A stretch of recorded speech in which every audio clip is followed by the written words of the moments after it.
In honor of me blocking my old situationship, here is things that he did to me that I thought was completely normal. At number 1, we have him ditching me at the mall. He invited me to go with him, and we went to a store. I looked down for like a second, and he just left, got up and left. He then called me like 20 minutes later and asked me if I wanted to go with him to the food court to get some food. And I was like, yeah, sure. And I was there sitting and waiting for him. He got there with his cousin, bought his food, sat down at a separate table, looked at me, nodded, and then started eating. And after that, I told him I had to go because my mom was on her way, and he was like, oh, I wanted to give you a hug goodbye, and I was like, can you just come, like, see me? Like, I'm waiting outside the Apple store. He was like, no, why don't you just come see me? I was like, baby, no, my mom is here. Like, I have to go. He was like, oh, that sucks. Can you come to PacSun? Like, are we so serious right now? And then I texted him, like, later that night, and I was like, hey, that was rude. You can't just ghost me in person. That's not how it works. You invited me here, too. He was like, oh, my God, I'm so sorry. I didn't know I made you feel that way. And I was like, it's fine. Let's just move on. And then he told me he was going to take me out to lunch the next day, and I was like, okay, fine. That's okay. I said, okay. He said, be ready by lunchtime. I got ready around, like, 11. I was waiting. 12 o'clock, he sends me a snap of him just waking up. Wow. And honestly, I don't want to say anything, so I was just waiting for him to be like, oh, like, what time do you want to go? 30 minutes later, he's fishing with friends. And obviously, my pathetic self was like, oh, it's fine, he's just busy. Like, maybe tomorrow. We didn't hang out that week at all. And I just let it go. I was like, it's fine. Things come up, things can change, it's fine. There's always the future. He then proceeds to, like, make plans with me multiple times and then forgets. Straight up forgets. Like, we'll be on the phone at night and he'll be like, okay, I'm gonna take you out tomorrow. Like, we're gonna go do this and we're gonna go do that. And I'm like, okay, I'm free, bet that. In the morning, completely forgets, doesn't ask. And then when I bring it up, I'm like, hey, are we still hanging out? He was like, what do you mean we're hanging out? What? Yeah, maybe I'm just crazy. And then another time, we got into a huge fight, and, like, the night before, and he was like, can we, like, go batting together and, like, talk about it? And I was like, yeah, sure. I'm at the batting cages, by myself, mind you. He never shows up. I was there for 2 hours. Obviously, I got my reps in. I did hitting. I hit myself. He never showed up. And then an hour after I got home, he was like, oh my gosh, I'm so sorry. I fell asleep. I feel so horrible. I was like, it's okay. It's fine. And then we made plans to go to a restaurant the next day. He goes to a last-minute sleepover the night before, so he doesn't wake up till 11. And when he wakes up, he texts me, I'm gonna go get breakfast, and then I'm gonna go fishing. Let me know when you want to go. Baby, it's lunchtime. I've been wanting to go. I'm hungry. And I was like, it's fine. I'm gonna go around 2. Is that okay for you? He was like, honestly, I don't know if I have a ride. So, yeah. He texted that to me 2 minutes after I left my house, and I was already at Chili's. I sat there for 30 minutes waiting for my friend to pull up, so I didn't look like a loner. Yeah, the lady in the booth next to me had to, like, comfort me and ask me if I was okay because I was in tears. I had gotten stood up, and, oh, that's just great. I called him that night, and I was like, hey, that's, like, disrespectful. You can't treat me like that. You're wasting my time. If you don't want this to work out, let me know. It's fine. I'm not gonna be mad. Just, can I go now, please? He was like, no, like, you mean so much to me. Like, I like you so much. And he was like, I love you, and, like, I really mean that. We have only been talking for, like, 4 weeks, if not less, and he already said I love you. So I was like, I'm on the edge. And I was like, okay, it's fine. I'll let it go. And I let it go. And one of the things he said to me while we were, like, talking on that call, he was like, I don't really know if we're compatible because, like, my love language is physical touch, and, like, you're just not into that. And his reason behind this was, he snapped me in the shower once, and I was like, hey, that's not cool. You're in the shower to get clean, not have your phone and snap people in there. Do not snap me in the shower again. And he was like, that kind of, like, upset me. Like, I wasn't even trying to be freaky or anything, blah, blah, blah. Like, babe, are you sure? Because he got upset that I didn't want him snapping me in the shower. And I was gonna completely forget about, like, this whole argument. I was like, it's fine. We're gonna be great. I let it go again.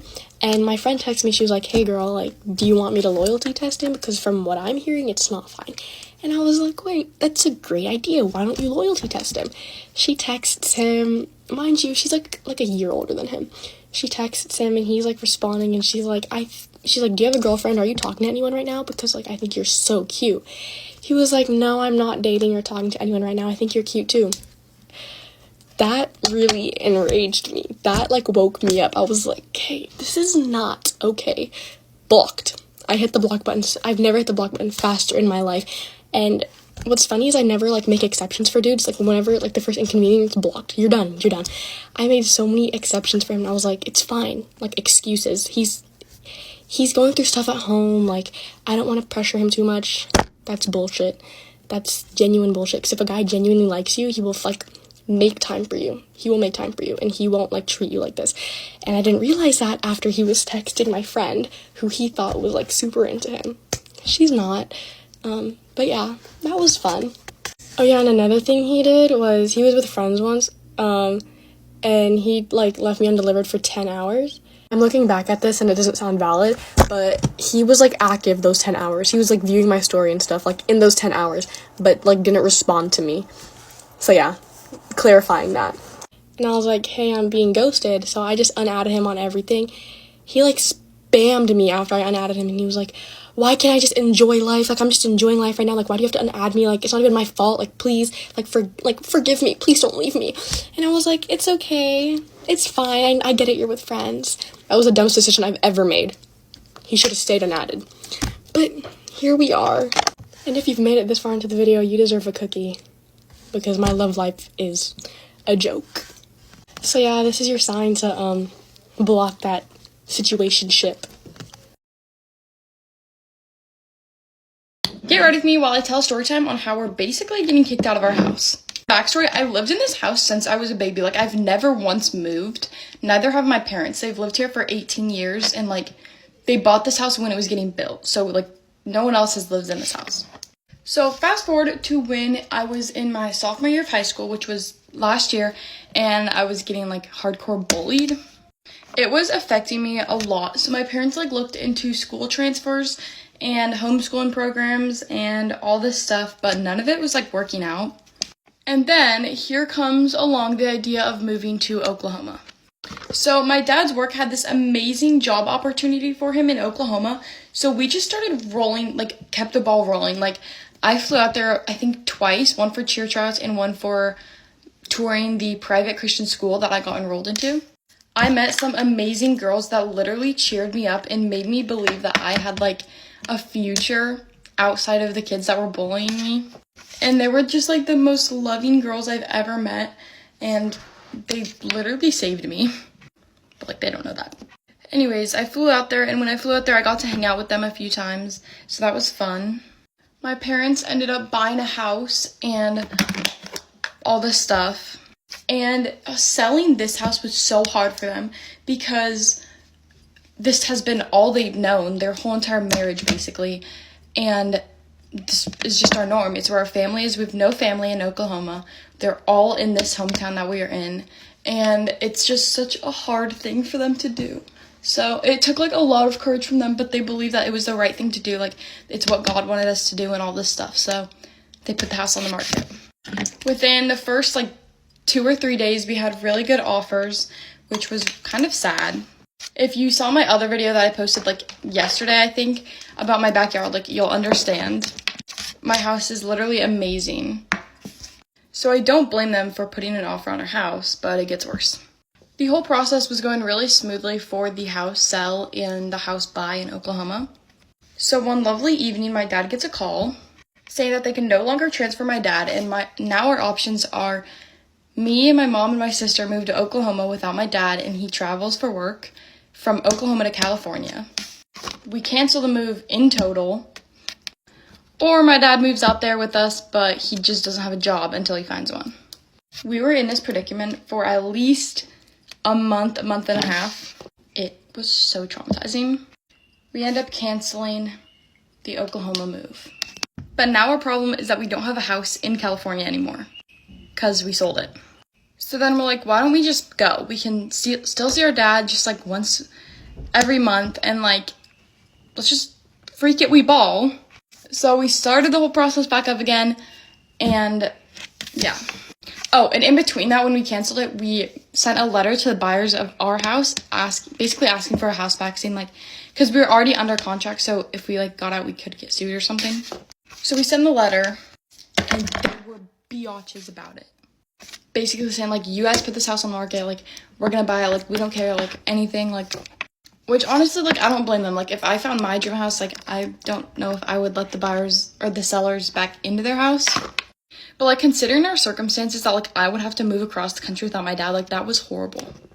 Considering we didn't know anyone out there other than the one family that I met from, like, my friend's family, it was so hard. My parents literally begged them, but they wouldn't let us out. And at this time, my mom was, like, terrified to move across the country without my dad. Like, I would be too. Like, I don't even blame her at this point. So, once again, we cancel everything again.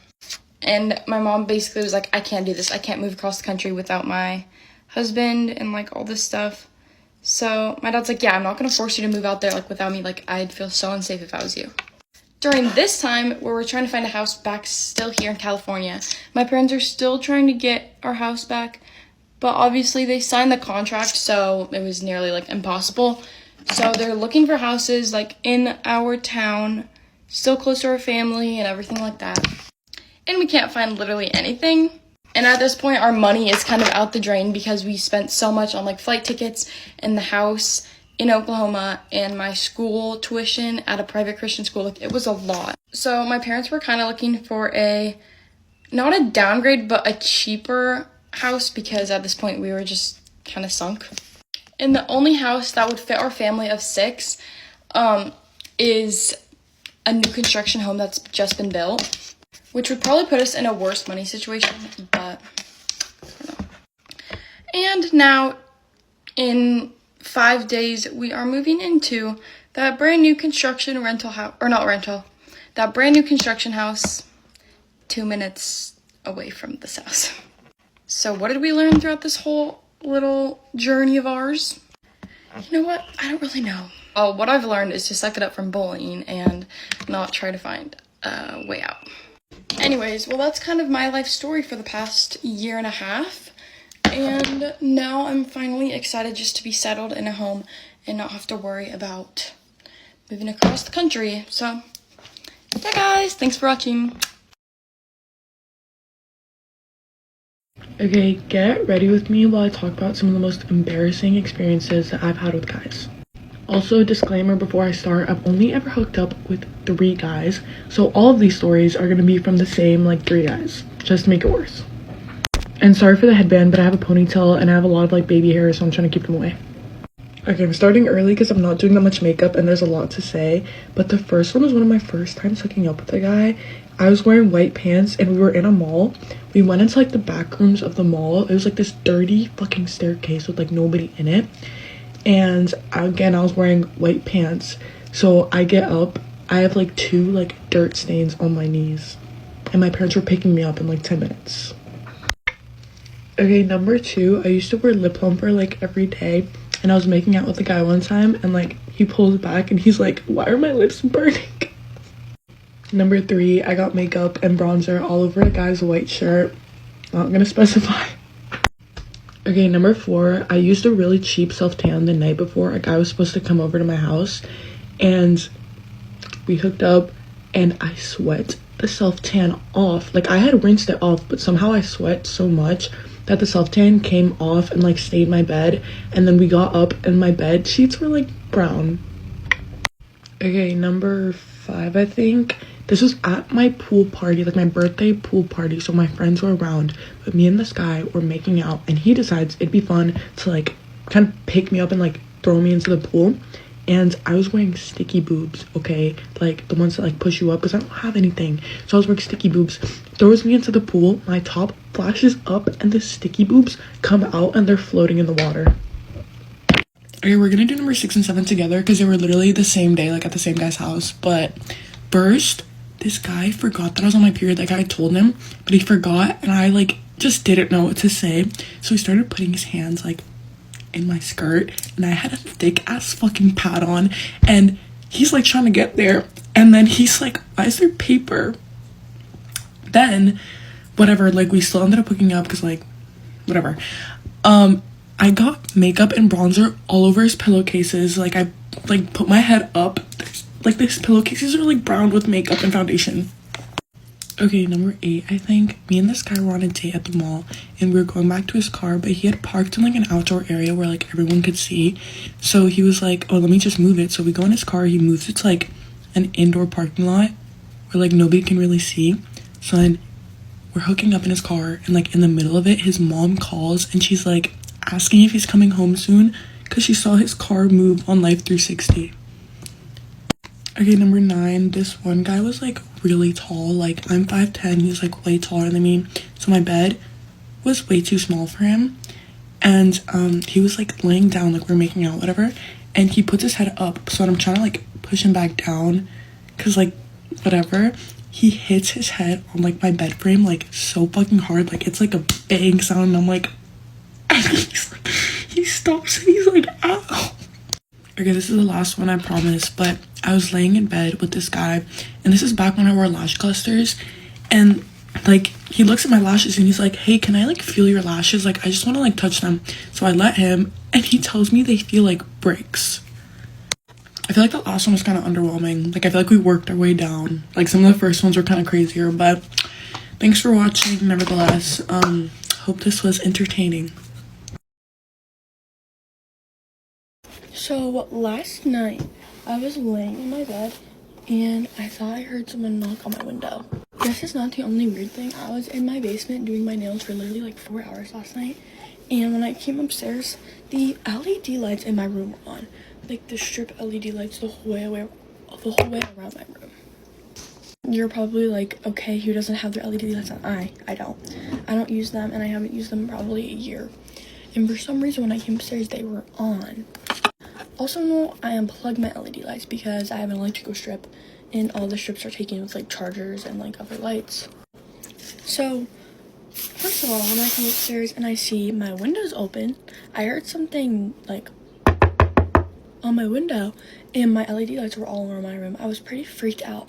So then I go to call my dad. Well, my phone died, and I'm not home alone or anything, but whenever I went to my dad's room, the door was locked. So I'm like, great.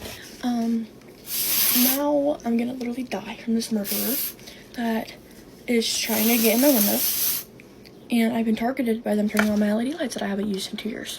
Well, my phone finally charges after being plugged in for 5 minutes. I'm literally on my bed not looking at the window because I'm terrified to turn around. I have my door open. I'm thinking someone's staring at me right now, and I'm so scared. Like that feeling when you can feel someone looking at the back of your head. That's literally what I thought, and it was terrifying. And then, basically, he came in my room. He went outside and did the typical, we have guns type of thing. And then searched the house and stuff, and there was no one. But tell me that's not the weirdest thing ever that I heard knocking, and the lights were on in my room even though they were unplugged before, and I unplugged them again. Weird though. And I asked with my parents if they turned on my lights because who else would have? And then you're like, no, why would we turn on your lights? We don't go in your room. And I initially thought, I'll show you guys. I have the sign right here, and when it lights up, it's like bright pink. So that's what I thought I saw when I was walking from my pitch black house up my stairs, my pitch black like kitchen, living room, dining room, into my room. I was like, why is my room glowing pink? Oh, my 555 signs probably turned on, even though I didn't turn it on either. So that just really freaked me out whenever I got upstairs, and I was freaking out. I literally fell asleep on the phone with my boyfriend last night because I was so scared to sleep, and he was just like talking to me because I could not fall asleep. I fell asleep with my lamp on too because I was not sleeping without my lamp on. I turned my lamp off before I tried going to bed, and I was so scared I couldn't sleep. I'm high-key scared of the dark, and I don't know if anyone else is, but I've always been scared of the dark, and it just freaks me out. The crazy thing is, this isn't the first time I heard that knocking on my window. I heard it about a week ago and had my mom check for me when my dad was on like his little golf trip, and she like didn't say anything, and she was like, I don't know what to tell you, just lock your window and shut your curtains. Keep in mind, my curtains are open, and my window is like, probably to get in my room is like 6 feet from the outside, so it's not difficult. There's been a lot of strange shit that's happened in my house, and my house is known to be like haunted for my sister who moved out, and she's just like, I just think your house is so haunted. Like, she said the stories that happened to her, I think she would see in my house. And it honestly makes sense. And I have so many things, you guys, that have happened to me. Like, when I was younger, I literally wrote a poem about how there was a man living in my attic. What? Like, I used to think there was a man, like, what are they called? Like one of those people that, like, live in your house. I forget what they're called. It will come to me. Okay, it's not coming to me. Also, new Fenty blush. Yay. It's like those people that just, like, live in abandoned houses and stuff, except my house isn't abandoned. Or people that hide in your house and live there and steal your shit when you're not home. And for a while, when this was happening to me in elementary school, my parents had a very reliable work schedule. Like, these days they worked from this time to this time. It was very the same. It wasn't anything that was changing or surprise. Things we noticed whenever this man was living in our house is our soap would get watered down. Like, I don't know if your grandma does this, but I feel like old people do it. Or if you're just trying to, like, save money in general, people water down their soap. Like, you use all your soap, there's a little bit, like, you put water, like this much water, and you shake it up and you keep using it. I don't do that in my household. I'm not judging if your household does that, but that kept happening to us, and we do not do that in our house, nor do we care to do that. And it was just really fucking weird. That was like someone was stealing our stuff, but, like, stuff you wouldn't steal. Like, stealing hair conditioner and stealing body wash from my shower. Like, I had this one entire size body wash that was missing, but I had, like, I should try to insert a picture if I can find it. I had so many body washes that, like, probably 11 in my shower that you wouldn't notice necessarily if you don't use that one every day. But I did. That was my favorite one. Another story of when this happened to me, I don't know if this was the man in my attic, but I was sick, and I remember when I was sick when I was younger, I would fall asleep on the living room couch. My parents would just leave me out there, let me watch TV or whatever. And my living room's like big. Like, my couch is here, and then the whole way to the front of our living room is my TV. And it's probably, like, I'm not good at feet, so don't judge me. It's probably 10 meters away from my couch. I might be completely wrong. I'm trying to think of track days. 10 meters away from my TV. Just for, like, reference. And then my living room goes into my dining room, which is all connected. And then my dining room goes into my kitchen. I feel like it's like a normal ranch house setup. But after that, I am laying down. I suddenly wake up. And I suddenly hear this knock at my door. I had a very active imagination as a child, and I'd always have dreams and crazy imagination of things coming to get me. And I would always frequently tell myself that whenever I would hear stuff, most of the time it actually was my imagination and I was making it up because I was a very anxious kid. But it happened again, and I noticed it actually happened because the cat that was sleeping next to me, my cat, got up, looked over, and started walking towards the sound, which is what my friendly cats do when someone comes to my house. I'm like, what the fuck? I'm frozen, sitting there. I'm probably 9 or 10 years old, sitting up, like, what do I even do?